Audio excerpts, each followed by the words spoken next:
LTR avanzaba con un gemido metálico mientras el polvo del desierto se colaba por las rendillas de los vagones.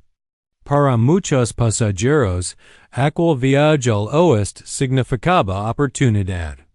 Para ella, significaba vergüenza. Clara Whitmore mantenía la espalda recta, aunque por dentro cada sacudida del tierra la recordaba que había sido expulsada de su propio mundo. No viajaba por amor, ni por esperanza, sino como parte de una burla cuidadosamente diseñada. En su ciudad del este, Clara había sido demasiado distinta, demasiado franca, demasiado orgullosa, demasiado poco dispuesta a bailar la cabeza ante hombres que se creen superiores solo por su apellido o su dinero. Cuando rechazó al hijo de un influyente comerciante, un hombre conocido por arruinar reputaciones, cuando no obtenía lo que quería, la respuesta fue rápida y cruel. La familia de Clara, temiendo el escándalo, aceptó una solución que otros propusieron con sonrisas falsas. Enviarla como esposa por correo a un vaquero del Oeste. El plan era simple y perverso. El hombre al que sería enviada, Caleb Harlan, tenía fama de ser hosco, solitario y orgulloso. Había solicitado una esposa por necesidad, no por romanticismo. Al mandarle a Clara, una mujer educada, delicada, claramente fuera de lugar, esperaban humillarlo. Esperaban que él la rechazara, que ella regresara derrotada, marcada para siempre como la mujer que no siquiera un vaquero quiso. Clara lo sabía todo. Cada palabra susurrada detrás de abanicos, cada mirada de lástima en la estación, cada despedida fingidamente amable. Sabía que no la enviaban para ser amada, sino para ser quebrada. Mientras el tren se detenía en una pequeña estación polvorienta, su corazón golpeó con fuerza. Era el final del camino. Vio con una sola maleta, gastada por el uso y por las manos que la habían empacado sin carico. El calor era seco, implacable. El silencio, inmenso. Frente a la estación, un solo caballo esperaba junto a un hombre alto, de hombros anchos, sombrero bajo y mirada dura. No sonreía. No parecía nervioso. Solo observaba, como si el mundo rara vez la ofreciera sorpresas. ¿Clara Whitmore? Preguntó con voz grave. Ella asintió, sintiendo como su apellido sonaba extraño en aquel lugar salvaje. Soy Caleb Harlan. No hubo flores. No hubo palabras dulces. Tampoco desprecio. Eso la desconcertó más que cualquier insulto. Él tomó su maleta sin pedir permiso y caminó hacia el caballo. Como si aquel encuentro fuera un asunto práctico. No el inicio de una vida compartida. Durante el trayecto hacia el rancho, Clara observa el paisaje infinito. Nada se parece a su antiguo hogar. No había calas ordenadas ni salones elegantes. Solo tierra, cielo y viento. Pensó en lo que esperaban de ella, que la rara, que suplicara, que regresara humilada. Pensó también en Caleb, el hombre que, según los rumores, se sentiría insultado al verla, pero cuando llegaron al rancho, él no la miró con burla. Le señaló la casa, sencilla pero firme. No sé qué historias te contarán, dio finalmente, pero aquí nadie humilla a nadie. Si te quedas, será por ti lo decides. Y si te vas, nadie te detendrá. Las palabras la golpearon con más fuerza que cualquier desprecio. No era rechazo. Tampoco era posición. Era elección. Y esa noche, mientras se sentaba sola en una habitación modesta, Clara sintió por primera vez algo inesperado, confusion. El plan que habían trazado para destruirla empezaba a resquebrajarse. Caleb no actuaba como un hombre avergonzado y como uno dispuesto a usarla para demostrar algo. La trataba como a una persona, no como a una carga y como a un trofeo. Sin embargo, Clara no se engañaba. Sabía que el Oeste era duro, que la vida junto a un vaquero no sería fácil. Sabía que encargaba con la intención cruel de quienes la enviaron. Pero también sabía algo más peligroso. No estaba dispuesta a dejarse usar como instrumento de humiliación. Si aquel matrimonio había comenzado como una burla, ella decidiría cómo terminaría la historia. Mientras el viento nocturno golpeaba las paredes del rancho, Clara Whitmore tomó una silenciosa promesa entre sus manos temblorosas. No volvería al Este derrotada. Ni permitiría que nadie, ni siquiera aquel vaquero solitario, decidiera su valor. La mañana llegó sin ceremonia en el rancho Harlan. No hubo gallos cantando ni campanas marcando la hora, solo el sol levantándose con lentitud sobre la llanura infinita. Clara despertó con una sensación extraña en el pecho. No era miedo, pero tampoco tranquilidad. Era la incertidumbre de quien ha sido arrollada a una vida que no pidió y no entiende. Se levantó temprano. Como había aprendido a hacer en su casa del Este. Aunque ali siempre había criadas que se adelantaban a cada necesidad. Aquí no había nadie más. El silencio era tan amplio que parecía observarla. Cuando salió al exterior, encontró a Caleb y trabajando, reparando una cerca con movimientos firmes y seguros. No levantó la vista al verla, pero habló como si supiera exactamente dónde estaba. El desayuno está en la cocina. Si no te gusta, dime que sabes cocinar, Dios en rudeza. Aquí cada quien aprende lo que necesita. Clara se quedó inmóvil unos segundos. Aquella frase, tan simple, rompía todas sus expectativas. No la ordenaba. No la evaluaba. No intentaba impresionarla. No estaba actuando como el hombre al que enviaron para humillarla. Mientras comía pan duro y café fuerte, recordó las cartas que había leído antes de partir. Las palabras cuidadosamente elegidas por quienes organizaron aquel matrimonio.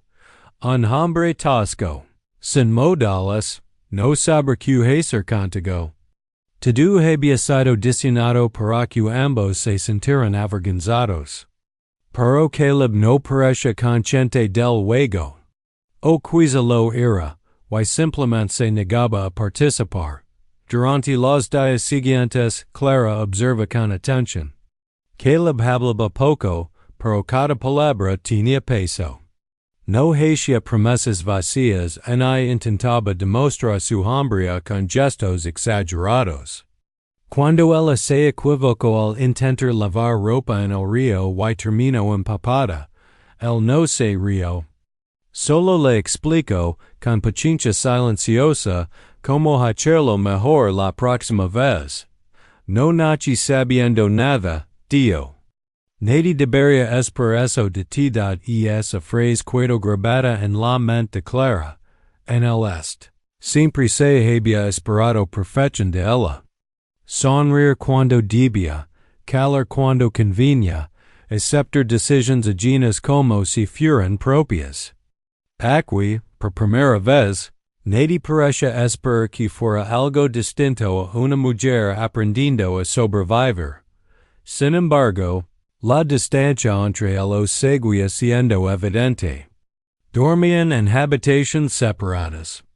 Comían juntos solo cuando el trabajo lo permitía. No había intimidad, and I sequira tension romantica. Era como si Caleb se negara a reclamarla como esposa hasta estar seguro de que ella deceba cuidarse.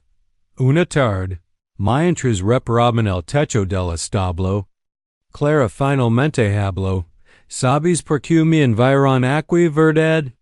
Caleb se detuvo. Vio lentamente del teatro y la miró directamente por primera vez sin prisa. Sé que no vienes por amor, respondió. Y sé que alguien pensó que esto sería una broma cruel. Clara apretó las manos. Esperaban que me rechazaras. Que me devolvieras Rhoda. Entonces se equivocaron, dijo él con firmeza. No devuelvo personas como si fueran mercancía. Aquella frase no era romántica, pero fue más poderosa que cualquier declaración. Caleb no estaba defendiendo su orgullo. Estaba defendiendo su humanidad. Y la de ella. Y esa noche, Clara no pudo dormir. Comprendió algo fundamental. El hombre al que habían querido avergonzar no se sentía avergonzado en absoluto. Su dignidad no dependía de la opinión de otros. No necesitaba demostrar nada. Y esa seguridad silenciosa era peligrosa, porque empezaba a despertar en ella algo que había sido enterrado por ecos, respeto.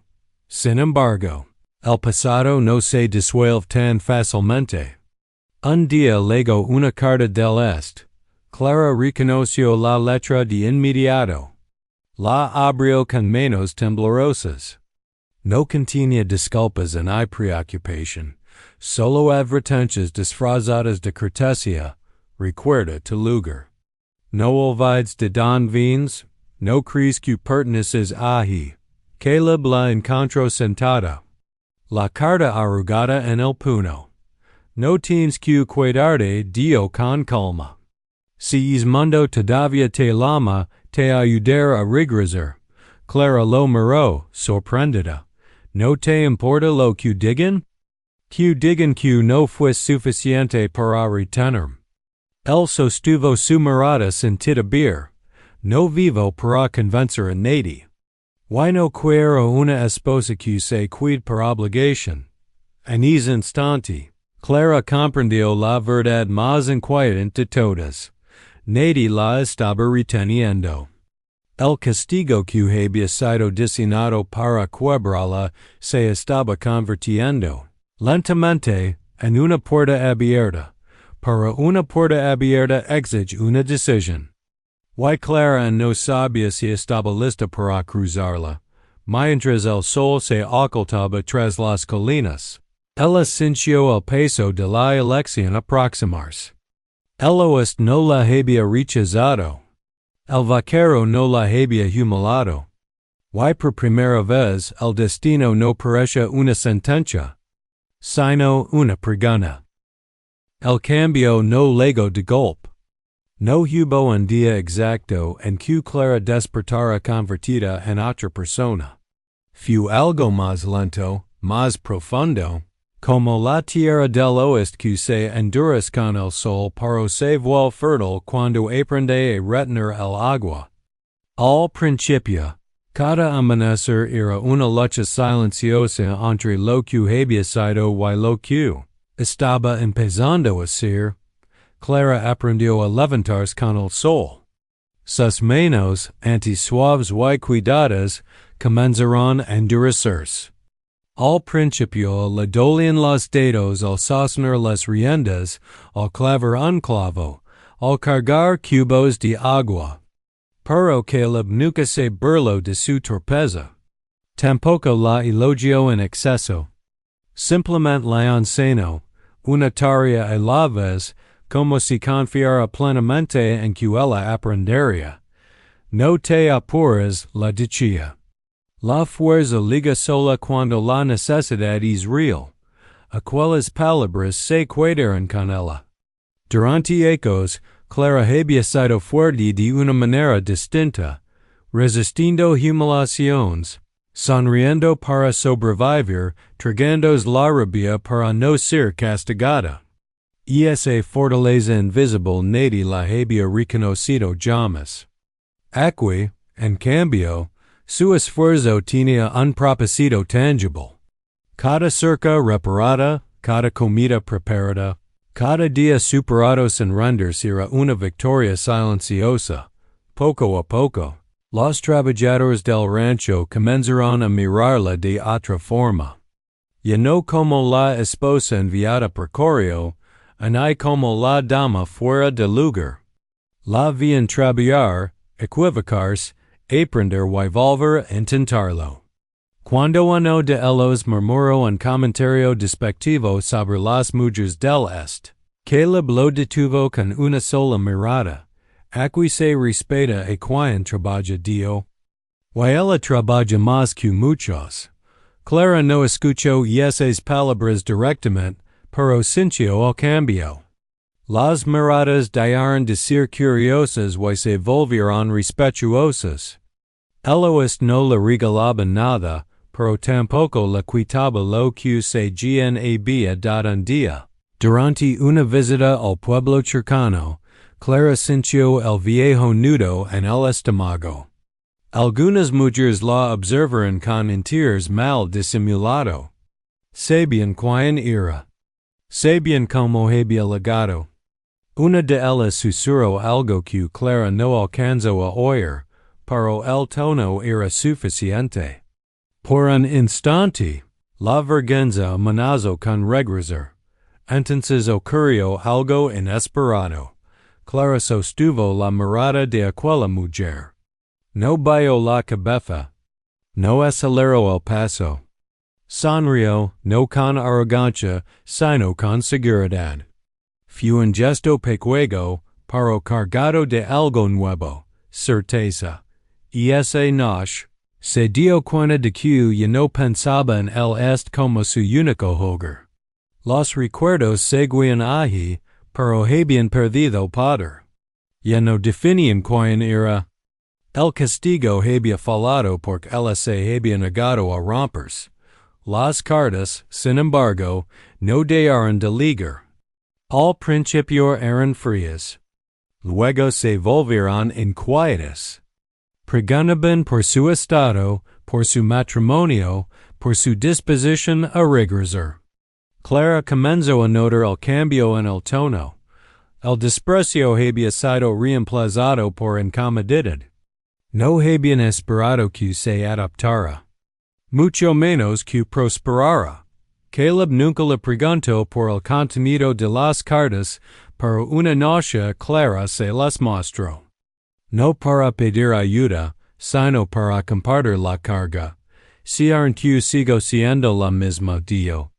La mujer que podían enviar leos para enseñar una lección. Caleb las leyó con calma y luego las devolvió. El problema de quienes usan la vergüenza como arma, respondió.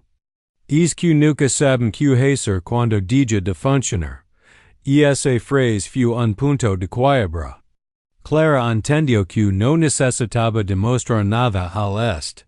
Tampoco necesitaba ir de su pasado. Podía tomar todo lo que había vivido y usarlo como cimiento, no como cadena. Pero el cambio no fue solo interno. Un día, una tormenta brutal azotó el rancho. El viento derribó parte del establo y uno de los caballos quedó atrapado. Caleb estaba lejos, ayudando a un vecino. Clara no dudó. Organizó a los trabajadores, dio órdenes claras. Usó fuerza y determinación que en ella misma sabía que tenía. Cuando Caleb regresó y vio el daño controlado y el animal a salvo, la miró con algo nuevo en los ojos. No sorpresa. Orgullo silencioso.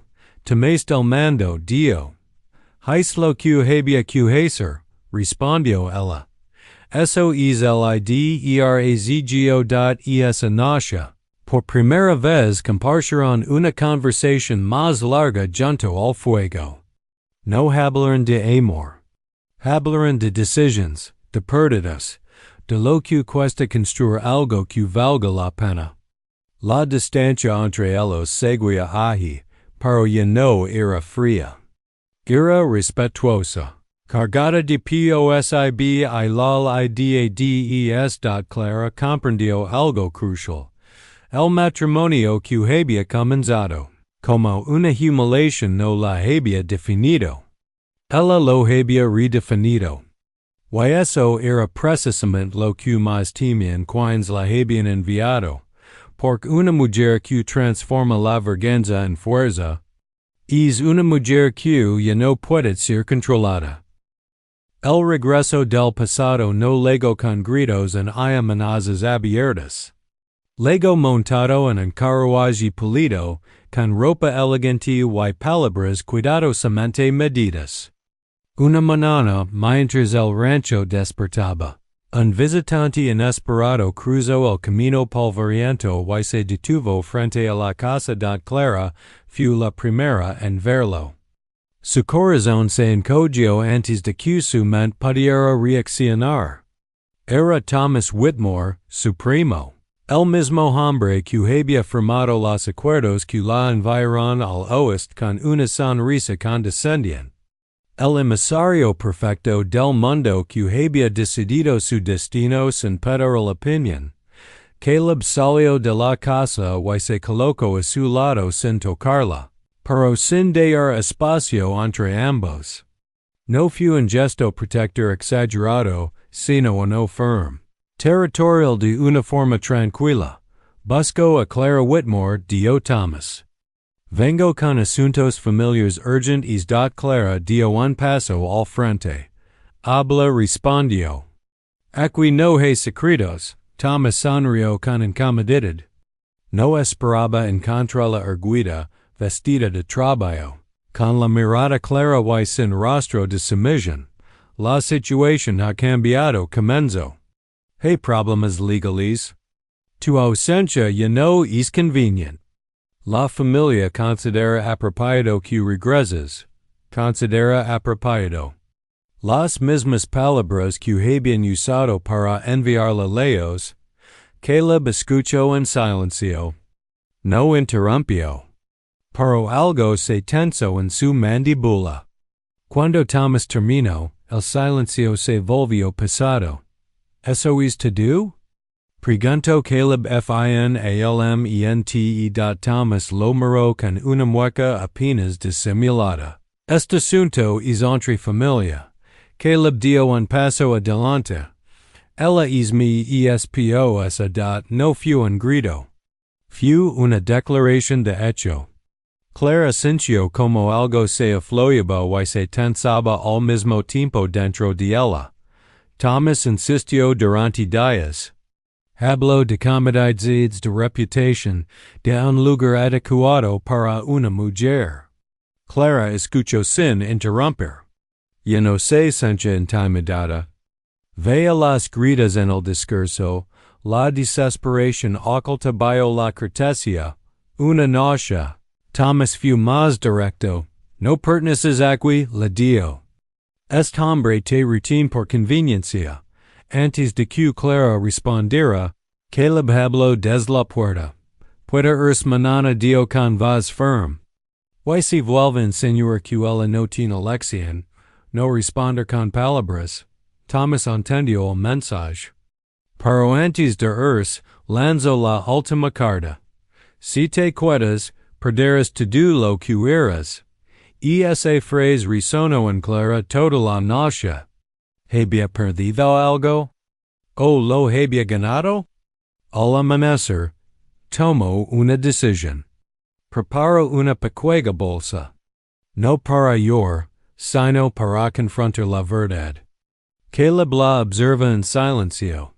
Si quieres ir, dijo, no te de entender y acute. Clara lo miró. Y si no quiero. Caleb tragó saliva. Por primera vez, su control se quebró un poco. Entonces luchar por ti respondió. No contra tu familia. Contra el mundo entero, si jefa el tiedad no era una promesa romántica exagerada. Era una confesión cruda. El había aprendido a vivir solo. Había aceptado la idea de que nadie se cuidaba. Para Clara había cambiado las reglas sin pedir permiso. Ella entendió entonces que no solo había encontrado un lugar donde sobrevivir, sino un hombre que se negaba a tratarla como algo reemplazable. Cuando Thomas partió, Clara no lo siguió con la mirada. No sintió culpa. Sintió cierre. Y esa noche, ella y Caleb se sentaron frente al fuego, más cerca que nunca, nunca quise retener, dijo él. Pero tampoco puedo fingir que no me importas. Clara respiró hondo. Fui enviada aquí para avergonzarte, confesó. Y nunca lo permitiste. Caleb la miró con intensidad. Porque el error fue creer que una mujer puede ser usada para humillar a un hombre, respondió. O el rev y acude estad el silencio que siguió no fue incómodo. Fue lleno de significado. Ambos comprendieron que habían cruzado un umbral invisible. Caleb ya no estaba dispuesto a dejarla ir por miedo a perder su dignidad. Clara ya no estaba dispuesta a ir por miedo a reclamar su lugar. El pasado había llamado a la puerta. Y por primera vez, nadie abrió. El amanecer llegó suave, como si el mundo mismo quisiera darles espacio para decidir que serían el uno para el otro. Ya no quedaban visitas del pasado en cartas acusadoras. El rancho volvió a su ritmo habitual, pero algo había cambiado de forma irreversible. La distancia cuidadosa entre Clara y Caleb ya no tenía sentido. No era una barrera. Era una pregunta pendente. Clara se dio cuenta de ello en los pequeños detalles. En la forma en que Caleb dejaba su taza junto a la de ella. En cómo esperaba su opinión antes de tomar decisiones importantes. En el silencio cómodo que compartían, cargado de algo que ya no podía negarse. Una tarde, mientras arreglaban juntos una cerca, Caleb se detuvo de pronto. Quiero preguntar algo, dijo, sin mirarla de inmediato. Y esta vez no tiene que ver con deber ni con necesidad. Clara sintió que el corazón la golpeaba con fuerza. Caleb se giró hacia ella. Serio, vulnerable de una manera que pocas veces había permitido. Te cuidarías. Aunque no hubiera obligación alguna. La pregunta era simple. La respuesta no. Clara apoyó las manos en la madera áspera de la cerca. Pensó en el tiarn que la había traído al oeste, en la vergüenza que había cargado como una sentencia. Pensó en la mujer que había sido enviada para humillar a un hombre. Y en la mujer que ahora estaba de pie, firme, completa. Sí, respondió. Me cuidaría porque ella ya que de mí. No hubo abrazos dramáticos ni promesas grandilocuentes. Solo una exhalación compartida. Como si ambos hubieran estado conteniendo la respiración durante meses. Y esa noche, por primera vez, Clara cruzó el umbral de la habitación de Caleb sin miedo ni duda. No fue un acto impulsivo, sino una consecuencia natural de todo lo vivido. Se acercaron despacio, con respeto, con una ternura nacida de la confianza más que del deseo. El amor entre ellos no explotó. Se asentó, como la tierra después de la lluvia. Con el paso del tiempo, el pueblo dejó de ver a Clara como la mujer enviada por correo. La vieron como la dueña del rancho junto a Caleb. Como la mujer que organizaba, negociaba, cuidaba y construía. Algunos se sorprendieron. Otros aprendieron a aceptar lo que era evidente. Ella pertenece a él porque había elegido pertenecer. las cartas del Este finalmente cesaron. No hubo reconciliaciones dramáticas ni disculpas completas. Pero Clara ya no las necesitaba. Su valor no dependía de ser reclamado por quienes la habían usado como herramienta de castigo. Un día, mientras observaban el horizonte al atardecer, Clara habló en voz baja. ¿Sabes qué es lo más irónico? Caleb sonrió levemente. Dímelo. Me enviaron aquí para enseñarte una lección. Y terminaron enseñándome a mí. Caleb la radio con un brazo. ¿Cuál? Que nadie puede decidir tu valor. En I sequira quienes dicen amarte. El esencio. Y que el amor verdadero no empieza con posición. Empieza con elección. El rancho prospero. No porque fuera fácil, sino porque ambos trabajaban como socios, no como salvador y salvada. Cada desafío los acercó más. Cada dificultad reforzó lo que habían construido con paciencia y respeto. Ecos después. Cuando alguien preguntaba cómo se habían conocido, Clara sonreía. Me enviaron aquí para humillarnos, decía. Pero él se negó a darme ir. Y yo me negué a volver atrás, porque al final, la burla había fracasado. La humiliación se había transformado en dignidad. Y un matrimonio impuesto había dado paso a un amor elegido.